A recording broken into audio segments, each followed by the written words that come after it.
నా ఓను పర్సనల్లో ఒక మాట చెప్తున్నా, ప్రతి ఒక్కరికి ఏ ఊరు ఏమనుకోవద్దు. నా పర్సనల్గా ఎవరైనా ప్రతి ఒక్కరూ ఏ ఊరైనా సరే ప్రతి ఒక్కరూ డబ్బులు డబ్బులు డబ్బులు అన్నదమ్ముల్లా అమ్మాయిలా ప్రతి ఒక్కరూ ఎవరైనా ప్రతి ఒక్కరూ వాళ్ళ స్వార్థం కొద్దీ వాళ్ళు డబ్బులు డబ్బులు డబ్బులు డబ్బులు డబ్బులు ప్రతి ఒక్కరూ డబ్బుతోనే. ప్రతి ఒక్కరూ మనకి ఏమన్నా బాగలేకపోయినా కానీ ఎవరు కనీసం వాళ్ళ దగ్గర ఉండదా లేదా, వాడు డబ్బు ఉంటేనే మన మొహాలు చూస్తారు. కానీ డబ్బు లేకపోతే ఎవడు లేడు అసలు. కనీసం ఎట్టున్నావు అనేవాడు కూడా అన్నదమ్ములు కానీ ఎవరైనా కానీ ఈ కాలం అట్టు అయిపోయింది. ప్రతి ఒక్కరూ డబ్బు డబ్బు డబ్బు డబ్బు డబ్బు అని. డబ్బు లేకనంటే మనిషికి ఇలువే లేకన.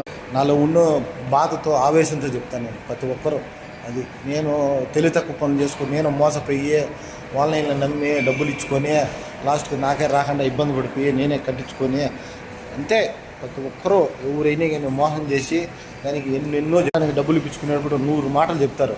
నువ్వు నీకంటే మంచోడు లేడు, నువ్వు వీరుడివి సూర్యుడివి అటటోడివి ఇటటోడివి దేవుడు అదిగని ఇదిగని అంటారు. మళ్ళీ డబ్బుల కోసం పోతే కన్నా నీ మొహం మాకు చూపిగాకో, మా బుద్ధి పుట్టినప్పుడు ఇచ్చాము, మాకు దరిద్రము అదిగని ఇదిగని అంటారు. ప్రతి ఒక్కరు అట్టు అయిపోయినారు.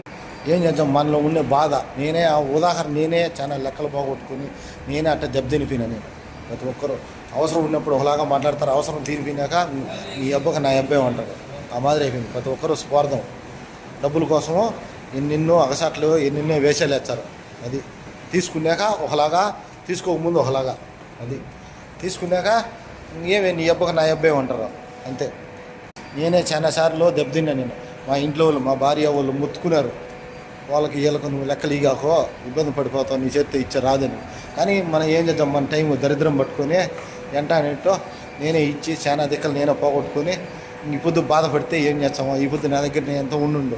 కానీ ఎవరు అన్నదమ్ములు ఎవరు పంకిపోయా ఏం చేద్దాం, మనం చేసుకుని తెలివి తక్కువ పనుతాం. కానీ ఇట్లా చెప్తున్నానని బాధ కాదు, కానీ నాలో ఉండే బాధ అంతే. ఏం చేద్దామా, సగం జీవితం సంకనాకపోయింది. ఏం చేయాలా ఏడబడి ఏం చేద్దాం. ఎవరున్నా కోయట్కి వచ్చేది 10 రూపాయలు సంపాదించుకుంటారు, మనం ఉనింది పోగొట్టుకొని అగసాట్లు పడుకుంటాం. ఇంటికాడ కూలీ నాలి చేసుకొని పుష్ప సినిమాల మీద కూలినా కొడుకు అంటున్నారు. అట్ట అయిపోయింది. మా ఇంటికాడ కూలి చేసుకొని బతుకుంటాం. వీడికి వచ్చినాకనే తెలుసుకొని 10 రూపాయలు సంపాదించుకుందాం అనుకుంటే పిల్ల చేష్టాలతో ఉన్ని పోగొట్టుకుంటాము అంతే. కష్టపడతామో నెలంతా వచ్చేసరికి అది ఎవరికొకరికి ఇచ్చి పోగొట్టుకుంటుంది. అట్ట అయిపోయింది పరిస్థితి. ఏం చేద్దామా, దుబారాలు చేసుకొని ఏం చేయలేము. పరిస్థితి అట్ట అయిపోయింది. ఎవరినంటే నమ్మి వాళ్ళకి డబ్బులు ఇచ్చే ఇప్పుడు మనమే ఎట్టున్నావు ఏమని ఎవడు అనేవాళ్ళు డబ్బు కోసం పోతే. తీసుకున్నప్పుడేమో అంత మర్యాదగా మాట్లాడతారు, ఇచ్చేటప్పుడు అడిగితే కన్నా మన మీదకే కొట్టే రకంగా వచ్చారు. ఏం చేద్దామా, అట్ట అయిపోయింది. ప్రతి ఒక్కరు అట్ట అయిపోయినారు. స్వార్థం అది.